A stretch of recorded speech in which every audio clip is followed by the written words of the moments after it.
wawazifumu lero ndabwera ndi nkhani yokhuzana ndi mnyamata amene wapha chibwenzi yake chifukwa choti anachipasa mimba. Mnyamata ameneyu dzina lake ndi Andrew amachokera ku Malawi ku Salu. Mnyamata ameneyu amapanga chibwenzi ndi mtsikana wina otchedwa Mika ndi mwana wa zaka 19 ndipo anali form 4. Andrewso ndi mwana amene amapita ku school analinso form 4. Umu ndi mmene zilili. Mika ndi Andrew akhalali pa chibwenzi kwa nthawi yayitali. Ndi mwezi watha Mika anamuza Andrew kuti panopa ndi ndi mimba. Andrew atamva izi sizinamvekere bwino pozindikira kuti iyeyu ali pa school ndi makolo ake akamva izi zosalira zake angathe kumthamangitsa kwawo komanso angathe kusiya kumulipirira fizi. Ndi anamuza Mika uziwa chani mimbayi uchotse. Mika anakana, ananena kuti ine sindingachotse mimba, umenewu ndi mdalitso wochoka kwa Mulungu ndi sindingautaye chonchi. Kenako Andrew anazitaya koma mumtima sanazitaye, ankangodikira kuti tsiku lina lake Mikayo nizamchotsetsa by force. Ndiye pa 12 April Andrew adamuyitana Mika ku nyumba kwawo. Ku nyumba kwawo Andrew amakhala mu boys quarter. Atafika Mika anampasa chakudya. Mika uja anadya. Atachoka kumeneko kufika ku nyumba Mika anayamba kuva mimba kupweteka. Zosalira zake anamtengera kuchipatala.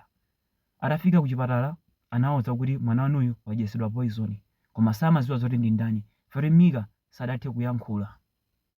Pa 15 April Mika anamwalira.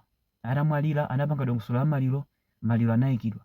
Ndakhala ndedzana mayi yake a Andrew anapita ku boys quarter ya Andrew kokakilina. Akukilina anapeza botolo la poison. Ataliona analodabwa kwambiri chifukwa chakuti Mika adafanso ndi poison. Ndekenako anapanga connect nkhani zija. Anazindikira kuti mwina nkutheka anampasa poison Mika ndi mwana wawo. Atafika Andrew ku deni mayi yake aja anayamba kumfunsa, tanduze iwe ndi amene unampasa poison Mika? Iye uja amakana. Kenako mayi yake aja anampanikiza ndi mafunso mpaka na Andrew anavomera, iye ndinampasa poison chifukwa chakuti iye uja anali ndi mimba yanga.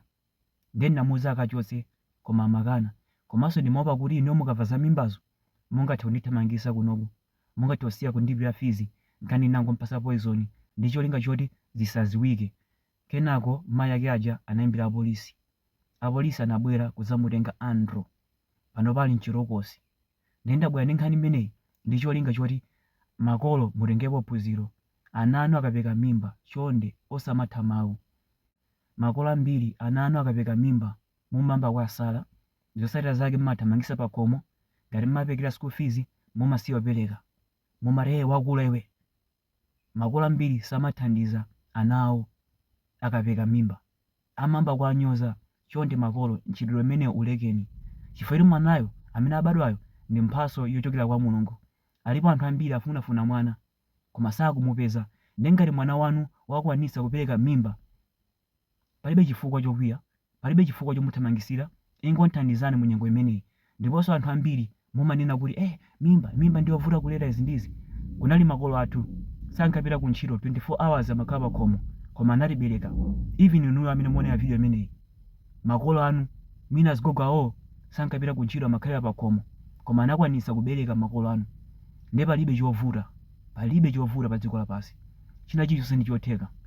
Ndizomba ukapeka mimba munthu umavutika izi ndizi, lekani chonde. Komanso atsikana zomapanga chibwenzi ndi munthu oti alibe zochita kumakhala samala.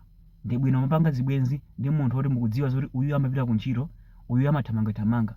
Atandipatsa mimba angathe kundisamala. Pangani chibwenzi ndi anthu ngati amenewa.